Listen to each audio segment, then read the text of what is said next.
Ang aking talambuhay. Ako dahil si Jessa Insyong Lipandi, taga Balakbaan. Sa una, karon kay naan ako sa naksityo dongdong. Nibalhin kog balay kay ako naman lang isa nahibilin. Maong na ako karon sa akong ate, tas mas dool man sabgod sa eskwelahan ang ilang barangay. Akong edad karon kay 17 years old. Mag-18 karong December 3. Broken fam ko, kusog dahil ko mukatawa, tas kusog mamalo, tas og kiligon kay manglaparo. Pobre rap sabme ang akong papa kay si Dante Lipandi, karon kay naa na siya bagong pamilya, pero happy ra gyapon ko para sa iyahap bisan naa na siya bagong family. Nagsuporta ra gyapon siya sa amoa, pero talag sarak kay usahay ra man sabmi mangayo sa iyang pang-allowance kay si mama man ang tighatag namo.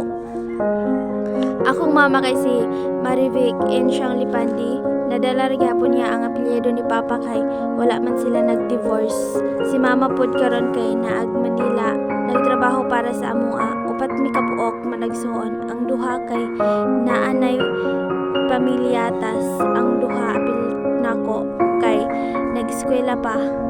Ang pangkatulo nako nga igsoon kay working student. Maong karon kay ako na lang ang gipa eskwela ni mama. Ang ako mama kay muli ay gikan sa Manila.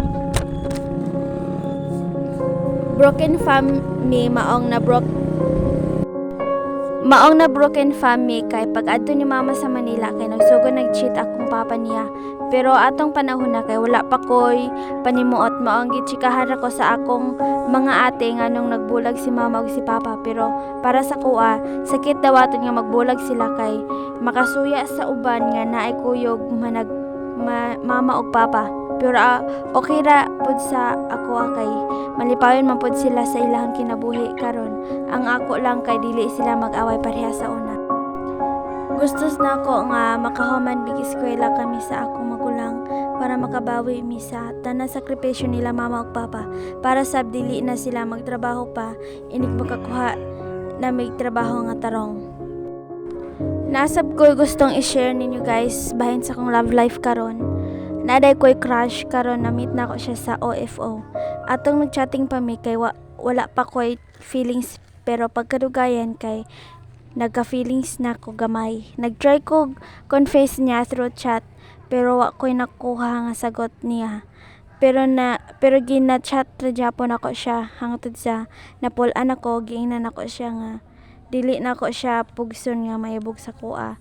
Hangtod sa ning amin siya nako nga naa siya'y ka-immune. Dinhira taman guys, salamat sa pagpaminaw.